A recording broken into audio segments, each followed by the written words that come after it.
O episódio começa com um ponto de vista de alguém, e essa pessoa abre um livro, que nele apresenta uma língua que nós não conhecemos, mas logo então é revelado, e claro que está em japonês. A tradução para o português fica mais ou menos: a penalidade do herói. Os heróis, na linha de frente da batalha contra o fenômeno do Rei Demônio, sequer têm permissão para morrer, e devem continuar lutando. Não há tempo determinado para o fim desta punição. Então estamos lidando com algo que é muito pior que a morte, pois o condenado nem pode morrer. Ele continua lutando e lutando sem parar. No campo de batalha, sem reforço, apenas eles mesmos, ou seja, eles estão no inferno. Começamos com uma introdução da animação. Um garoto que aparenta ser bem jovem corre desesperado, carregando algo enquanto é perseguido. Em paralelo, há um corte para um grupo de cavaleiros sendo atacados por monstros. Antes do massacre se concluir, o último deles percebe que o templo foi corrompido. Essa constatação surge no momento em que ele encara um homem mais velho. Não fica claro qual o papel desse sujeito, mas ele carrega consigo uma espécie de totem ou relíquia, marcado por um símbolo específico. O mesmo símbolo que mais tarde é associado ao caixão que o garoto está carregando. Antes do cavaleiro ser devorado, ele fala alguma coisa sobre o caixão. Então, se nós conectarmos as informações visuais com essa fala, podemos deduzir que o garoto está carregando o caixão que pertence a esse grupo que foi atacado. Que eu sei que eu poderia reduzir mais esse trecho, mas eu precisava entrar em detalhes para dizer que é desse jeito que o episódio mostra a sua expositividade. É muito bem feito, é o visual e a fala se complementando um com o outro. Traz uma sensação de montar um quebra-cabeça, o que instiga muito a querer continuar assistindo. E nesse episódio isso acontece o tempo todo. A cena retorna ao garoto fugindo de uma criatura idêntica ao que dizimaram os cavaleiros. Em desespero, o garoto grita o nome de alguém. Esse alguém então surge e executa um golpe preciso, apresentado em um ponto de vista carregado de movimento e detalhe, perfeitamente sincronizado com a trilha sonora épica, finalizando a criatura exatamente no tempo certo da música. De cara dá pra perceber que é um anime que atrai muita gente. Pra começar, que a sua produção já aparenta ser muito boa, detalhadas, consistentes, com uma direção de profundidade e atmosfera que mantém sua atenção, e que está recheado de mistério e muita ação. Com essa combinação, podemos dizer que estamos diante de um anime que contará com uma jornada épica e interessante, em que vai valer a pena nós investirmos a nossa atenção. Então temos um encontro desses dois. Quem finalizou o monstro se chama Shylon,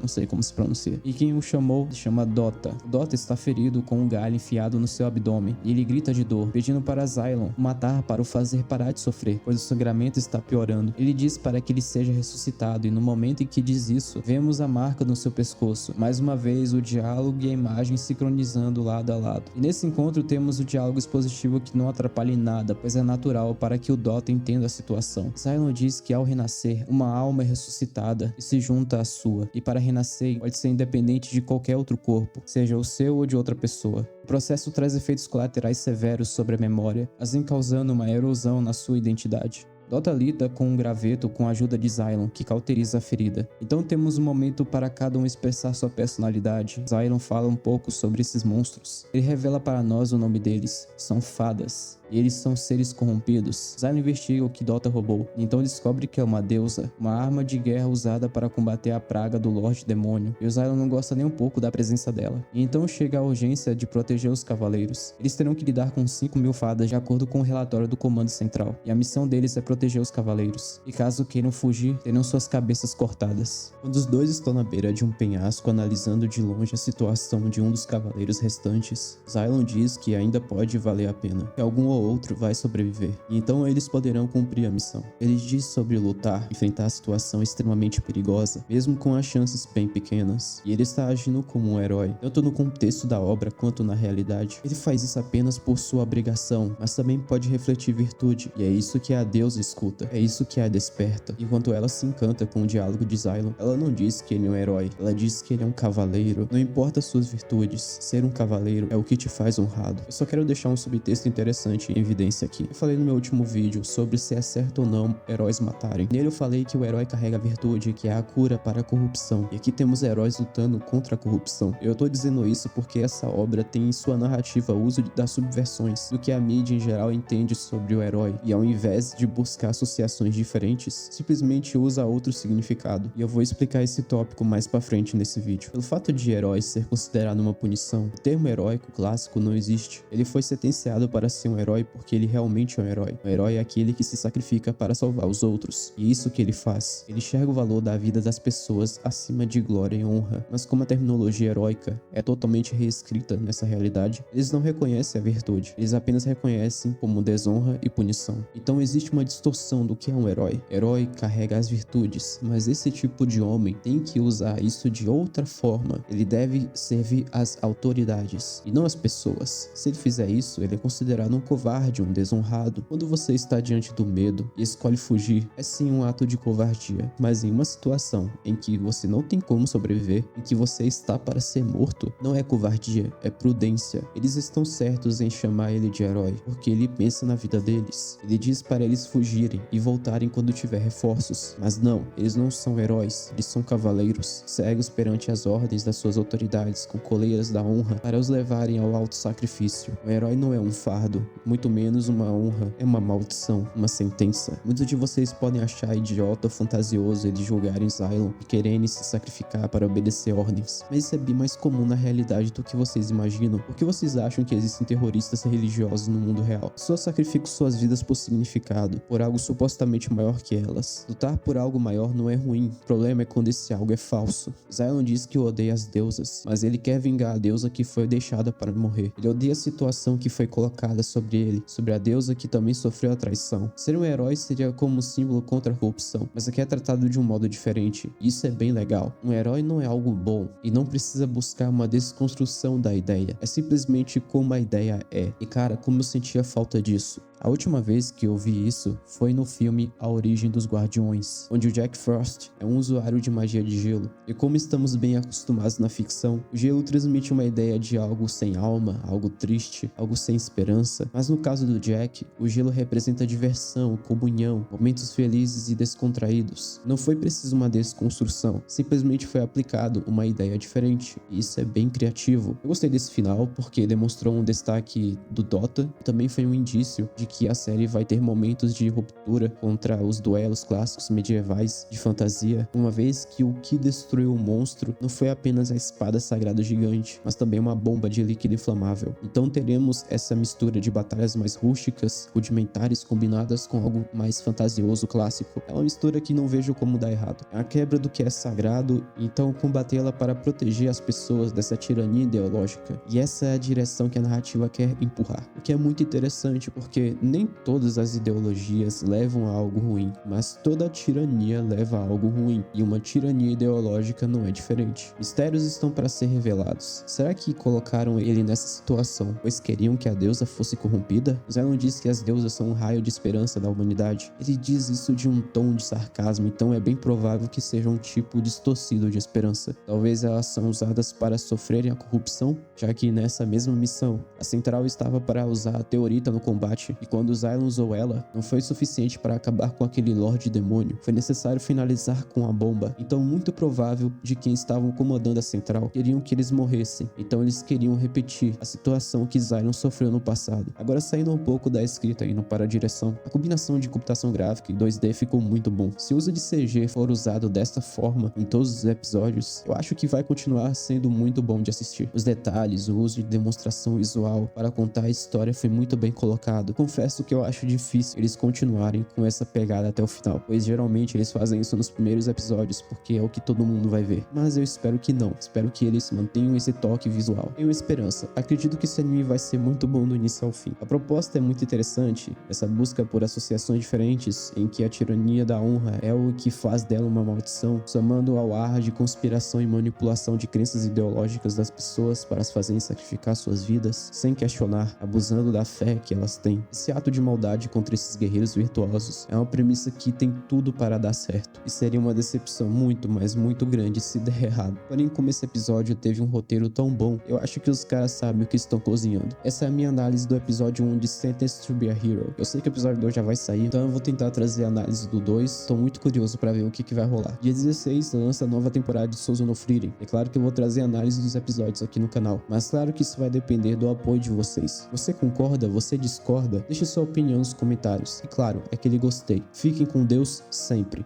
Detetive Kuzé, out.